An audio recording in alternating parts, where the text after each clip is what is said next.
नमस्कार। कैसे हैं सभी। हमारी जो संविधान की सीरीज है वो तो सतत रूप से चल रही है ना। तो उसको आप कंटिन्यू रखिएगा।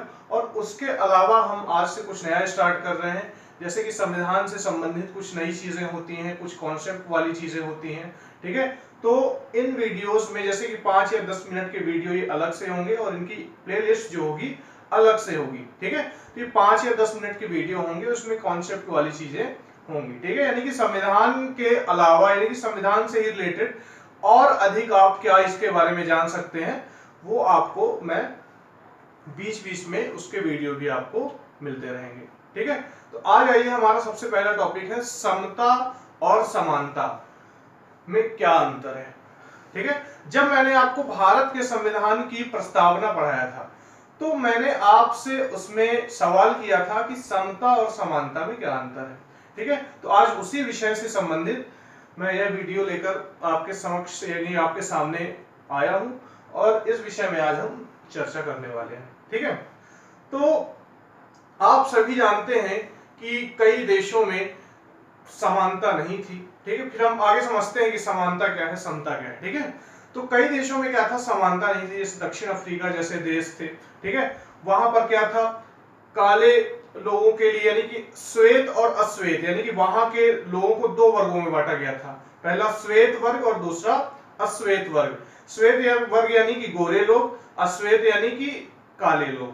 ठीक है, तो वहां पर क्या होता था, वहां पर जैसे कि स्कूल है तो श्वेत लोगों के लिए अलग स्कूल, अश्वेत के लिए अलग। ऐसे ही हॉस्पिटल के संबंध में, ऐसे ही किसी भी के भी संबंध में, जैसे कि वॉश बेसिन, हाथ हाथ धुलने के लिए उनकी अलग व्यवस्था थी और अश्वेत लोगों के लिए अलग व्यवस्था। ठीक है, तो इन्हीं सब चीजों को खत्म करने के लिए, इन्हीं सारी चीजों को, असमानताओं को खत्म करने के लिए हमें समानता की जरूरत पड़ी। ठीक है, अब हमारे संविधान में इनका उल्लेख किया गया है। ठीक है, ये प्रोवाइड कराया गया, आप सभी जानते हैं। ठीक है, कई जो संविधान विशेषज्ञ होते हैं वो, या कि कई स्टूडेंट या कई छात्र जो होते हैं वो समता और समानता को एक ही समझते हैं। दरअसल ये एक ही नहीं है, ये दोनों अलग अलग चीजें हैं। तो इनको थोड़ा ध्यान से समझिएगा। ठीक है, तो आज हम पढ़ रहे हैं समता और समानता में क्या अंतर है। ठीक है, आपको मैं एक उदाहरण से समझाना चाहूंगा। सबसे पहले हम बात करते हैं समता की। ठीक है, तो समता, जैसे समझ लीजिए कि एक स्कूल है।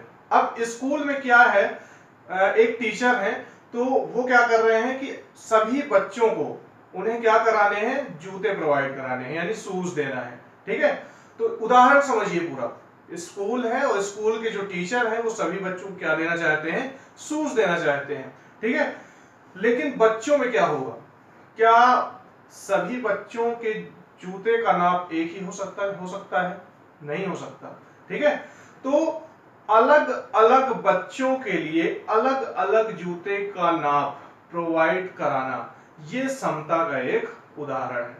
सीधी सी बात कि इसमें क्या होता है, समता में इसमें आवश्यकताओं पर ध्यान दिया जाता है। यानी कि आपको जितनी आवश्यकता होगी उस उतना ही आपको दिया जाएगा। यानी कि किसी को अगर 9 नंबर शूज की आवश्यकता है तो उसको 9 नंबर शूज दिया जाएगा, किसी को 10 नंबर शूज की आवश्यकता है तो 10 नंबर दिया जाएगा। यानी कि समता में आवश्यकताओं को ध्यान में रखा जाता है। ध्यान दीजिएगा, समता में आवश्यकताओं को ध्यान में रखा जाता है। एक और उदाहरण, सबसे अच्छा उदाहरण आपके संविधान में, जैसे कि आरक्षण का प्रावधान किया गया है।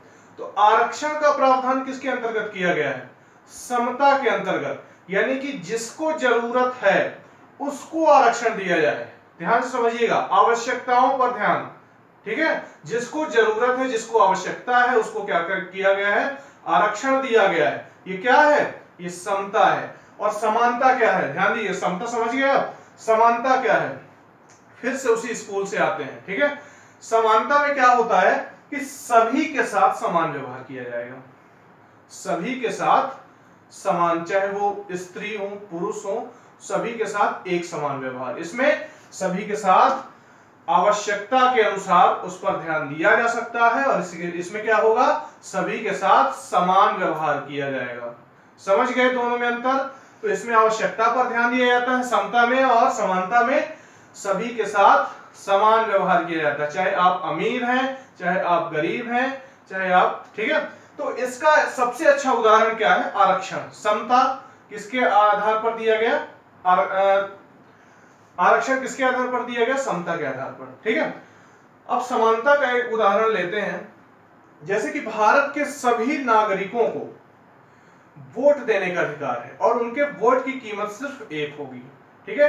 तो ये क्या हो गई, समानता, यानी कि सभी के साथ समान व्यवहार किया जाएगा, चाहे वो स्त्री हो, चाहे वो पुरुष हो, ठीक है, चाहे वो कुछ भी हो, तो उनके साथ क्या किया जाएगा, समान व्यवहार। तो ये इसका उदाहरण हो गया, ठीक है, वोट देने का, कि एक वोट की एक व्यक्ति के वोट की कीमत 1 ही है, ठीक है। चलिए आगे बात करते हैं, समझ गए दोनों में अंतर, ठीक है। अब ये समता क्या है, एक प्रक्रिया है, और समानता क्या है, परिणाम है। देखिए अब मैं एक आपको कॉन्सेप्ट वाली चीजें बताता हूं। अब मान लीजिए, कैसे समझ ले, मान लीजिए कि आरक्षण दिया गया, कुछ लोग आरक्षण का क्या करते हैं, विरोध करते हैं, ठीक है। अब मैं इस मुद्दे पर नहीं कहना चाहूंगा क्योंकि ये हमेशा विवादास्पद बना रहता है, ठीक है। तो इसमें वो सरकार करेगी जो जिसको आपने बैठाया है, ठीक है। तो देखिए समता क्या है, एक प्रक्रिया है, ठीक है, समता एक प्रक्रिया है, और समानता क्या है, उसका परिणाम है, ठीक है। यानी कि ये दोनों क्या है, एक दूसरे से ही पूरी तरह से रिलेटेड है। यानी कि जब आप समता स्थापित करेंगे तभी समानता आएगी।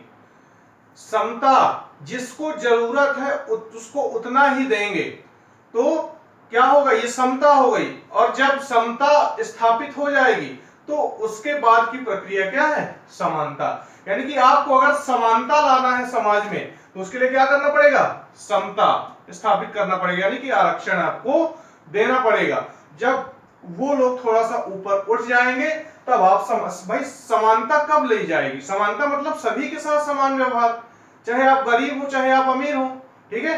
लेकिन समता का मतलब क्या होता है कि जिसके पास जितनी जरूरत है उसको उतना ही उस पर ध्यान दिया जाएगा, ठीक है।